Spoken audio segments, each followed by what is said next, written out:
A bright reflective vest is worn to ensure visibility, especially when working in areas with vehicle traffic or other potential hazards.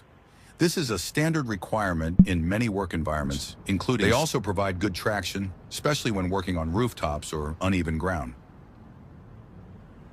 Heavy-duty gloves, often made of leather or other durable materials, are worn to protect the hands from sharp edges on the panels, tools, and other equipment. Electrical insulated gloves are also used if workers are dealing with live wires or electrical components. In sunny weather, workers may wear. Many helmets are also equipped with a chin strap to keep them secure.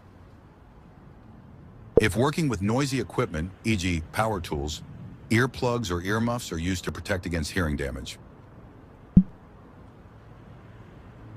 Workers wear protective eyewear to shield their eyes from debris, sunlight, and glare from solar panels.